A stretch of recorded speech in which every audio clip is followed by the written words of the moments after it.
परिकल्पना है नेताजी सुभाष चंद्र बोस के समाजवाद की, मूल तौर पर वो क्या है? आमतौर पर लोग समता और समृद्धि जो है इसी को समाजवाद मानते हैं। एक केंद्रीकृत विचार का एक दर्शन है उसको समाजवाद मानते हैं। तमाम किस्म के जो भेदभाव हैं वो जहाँ ना हो उसे समाजवाद मानते हैं। आपकी नज़र में सुभाष चंद्र बोस जी का समाजवाद क्या है?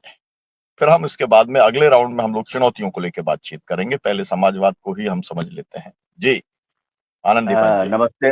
नमस्ते।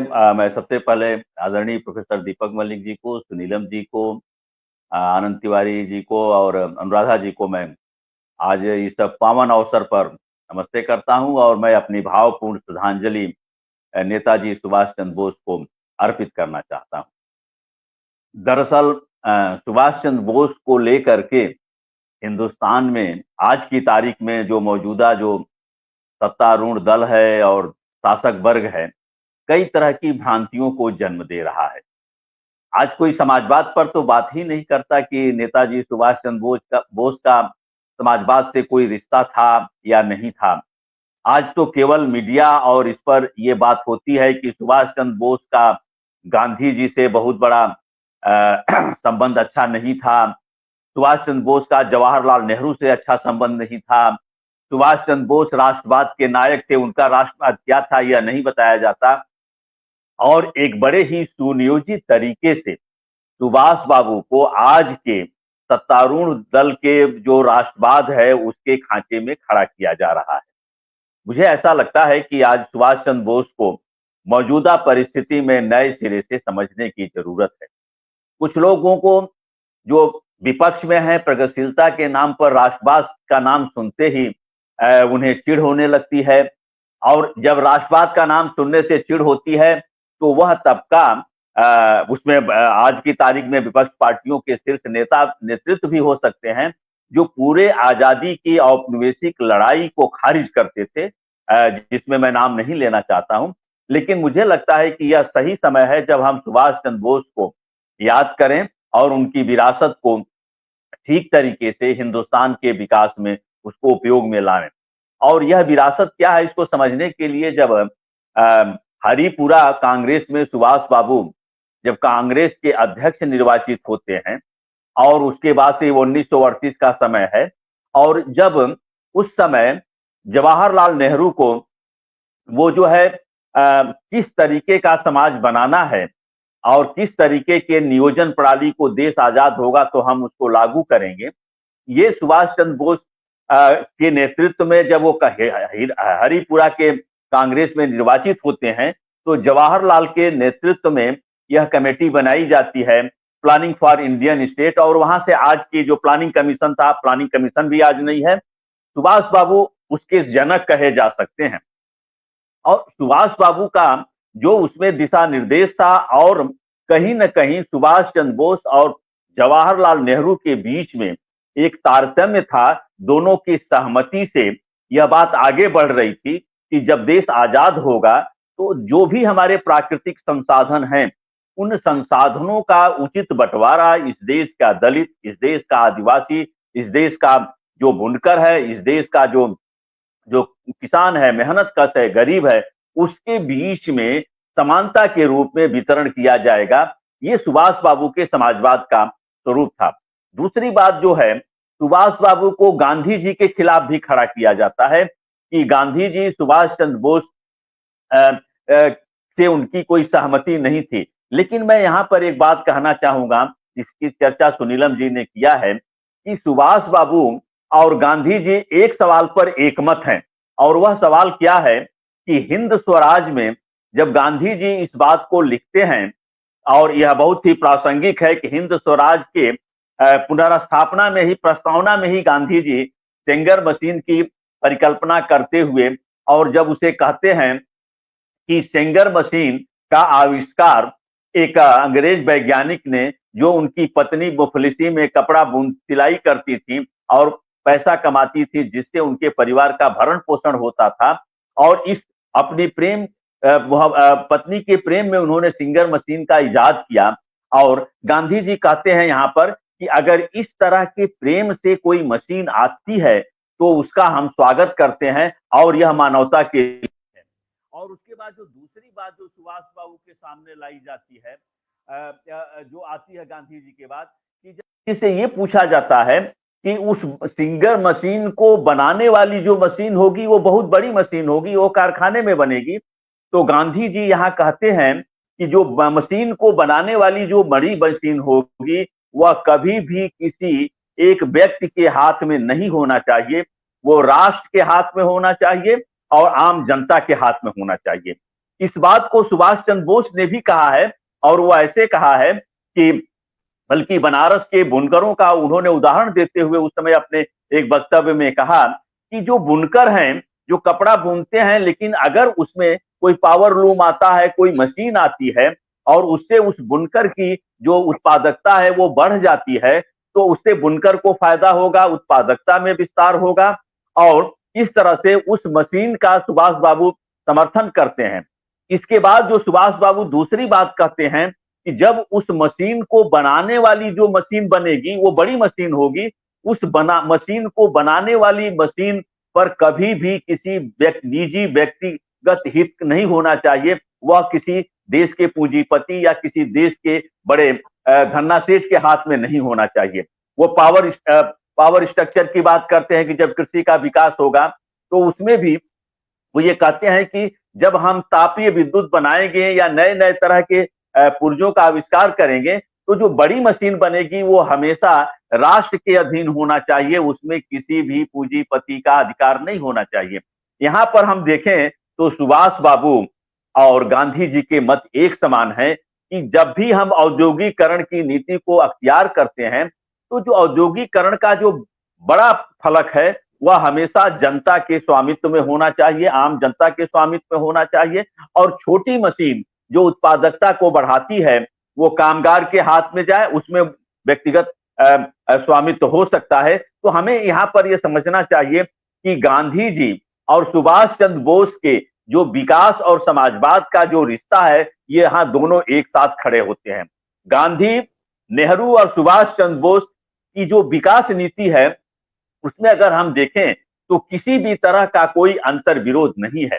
तीसरी बात जो समाजवाद से जोड़ करके आती है, जिसकी चर्चा सुनीलम जी ने किया, उसमें जो सुभाष बाबू का जो राष्ट्रवाद है वह राष्ट्रवाद जय हिंद से जुड़ा हुआ है, जिसका आविष्कार एक मुसलमान करता है और जय हिंद का नारा देते हैं। और सुभाष बाबू जब आजाद हिंद फौज के बीच में जब वो काम करते हैं तो सबसे बड़ी चीज जो राष्ट्रवाद में उन्होंने महसूस किया कि इस देश में हिंदू और मुसलमान की एका के बिना कोई राष्ट्रवाद बन ही नहीं सकता।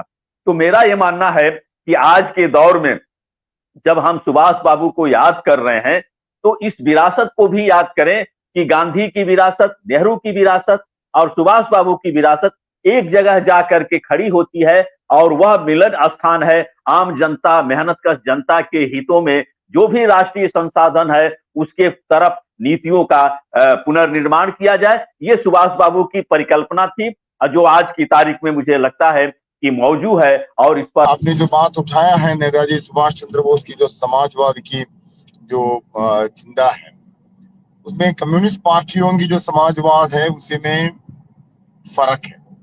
फर्क इस बात की है, नेताजी सुभाष चंद्र बोस ने पहली बार हिंदुस्तान की आजादी की लड़ाई में जो नेता लोग भाग लिया उसी में से सबसे पहला नाम नेताजी का हम लेंगे इसलिए है, वो आजादी के बाद भारत पोस्ट इंडिपेंडेंट इंडिया किस प्रकार की आर्थिक व्यवस्था अपनाना पड़ेगा और किस प्रकार की कृषि नीति, खेती का जो नीति है अपनाना पड़ेगा, और इंडस्ट्रियल जो सेक्टर है उसको आजादी के बाद हम लोग कैसे तैयार करना है, एजुकेशन, कॉमन लैंग्वेज, ये सभी उन्होंने कल्पना किया था। और उनका जो त्रिपुरी जो स्पीच है और हरिपुरा स्पीच है, जो जब महात्मा गांधी की उम्मीदवार पटाभी सीतारामैया को हराकर जो प्रेसिडेंट हुआ कांग्रेस पार्टी का, उसके पहले उनको यूनानिमसली जो प्रेसिडेंट चुने गए, इन दोनों समय उन्होंने जो भाषण दिया उसी में पोस्ट इंडिपेंडेंट इंडिया का एक ब्लूप्रिंट भी उन्होंने सामने रखा था। सुभाष चंद्र बोस 1931 में AITUC की प्रेसिडेंट थे। वो AITUC आज कम्युनिस्ट पार्टी सीपीआई की श्रमिक संगठन है। 1931 में सुभाष चंद्र बोस उसका उसी संगठन के प्रेसिडेंट थे। तो ऐसा कोई फील्ड नहीं है सुभाष चंद्र बोस ने हाथ नहीं लगाया। युवा संगठन, मजदूर संगठन और सेवा दल का माफिया का, वॉलंटियर फोर्स, पॉलिटिकल पार्टी, फौजी और एक गवर्नमेंट भी, a provisional government for free India in exile, वो भी उन्होंने तैयार किया। ऐसा कोई फील्ड नहीं उन्होंने हाथ नहीं लगाया। जब एआईटीयूसी के प्रेसिडेंट थे उस समय उन्होंने एक प्रस्ताव सामने रखा था। ये जो अक्टूबर रेवोल्यूशन से प्रेरणा लेकर के दुनिया भर समाजवाद की और कम्युनिज्म की जो बात आती है उसी से इंस्पायर होकर के सुभाष चंद्र बोस ने कहा, each country should adopt their own form of socialism according to their circumstances and requirements. जो सोशलिज्म का जो वेज एंड मीन्स है वो हम ना एक्सपोर्ट कर पाएंगे ना हम इंपोर्ट करेंगे, वो चलेगा भी नहीं। और यूरोप में किस प्रकार की समाजवाद की बात आ रहे जो करने की कोशिश कर रहे, और दूसरे देश में किस प्रकार की समाजवाद की बात को प्रचार कर रहे, वो हमारा देश में नहीं चलेगा। और हम किस प्रकार की देश है, हमारा देश में किस प्रकार की समाजवाद हमको कायम करना है, वो दूसरे देश में भी नहीं चलेगा। इसमें बहुत सारे कारण भी हैं और हमारा सोसाइटी का जो स्ट्रक्चर है वो एक कारण है, और हमारा देश में भगवान के ऊपर, धर्म के ऊपर जो विश्वास है, आस्था है, वो भी एक कारण है। इंडिया का जो आत्मा में जो इसका स्पिरिचुअलिटी का जो रोल है वो भी उन्होंने उसमें जिक्र किया। और उनके साथ जब प्रश्न किया गया नेशनलिज्म के बारे में आपका सोच क्या है, तब उन्होंने जवाब दिया था, दैट इज सत्यम शिवम सुंदरम। इसी प्रकार उनका जो व्याख्या है और उसका जो सोच है उसी से वो समाजवाद का एक नया परिभाषा लाया था। So Indian socialism must be in Indian way under Indian conditions. इसी प्रकार उन्होंने समाजवाद की इंडियन समाजवाद की परिभाषा दी। वो हेगल की जो डायलेक्टिकल सोच है और दूसरा भी किस प्रकार के डायलेक्टिक्स के बारे में दुनिया भर चर्चा चला रहे थे, ये सभी बात को उन्होंने उसमें इंक्लूड करने का कोशिश किया, पूरा नेगेट नहीं किया।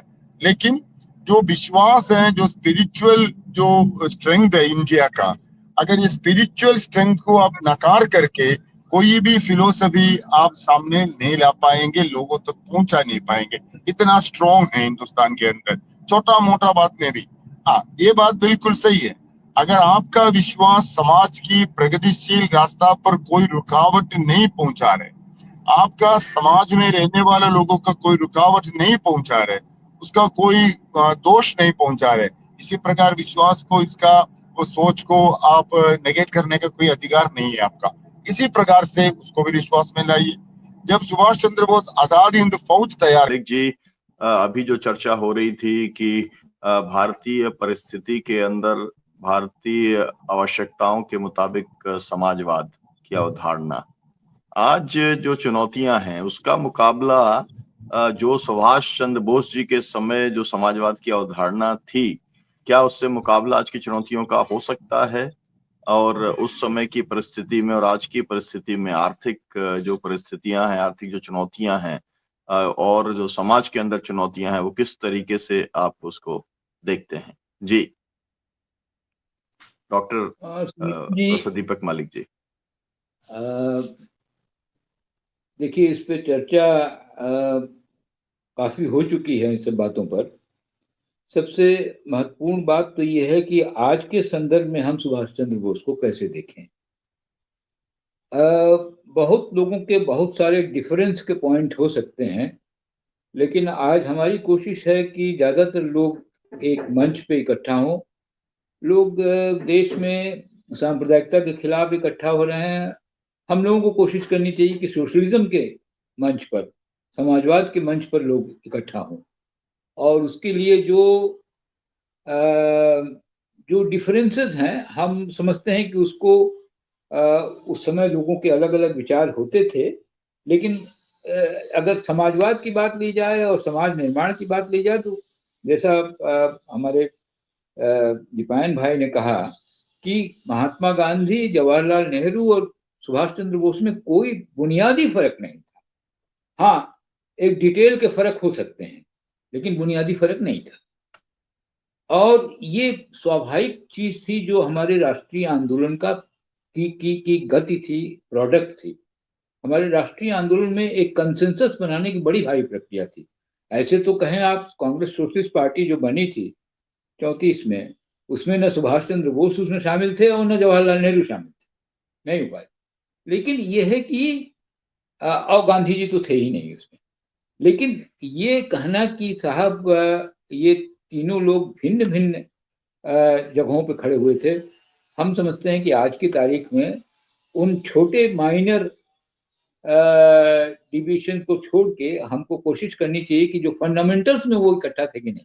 मैं समझता हूँ फंडामेंटल्स में वो इकट्ठा थे, नंबर 1। नंबर 2, सुभाष चंद्र बोस ने, खासतौर से मैं महात्मा गांधी का भी नाम लेना चाहता हूँ, जवाहरलाल नेहरू का भी, सुभाष चंद्र बोस ने 2 चीजें और जोड़ी थी। एक तो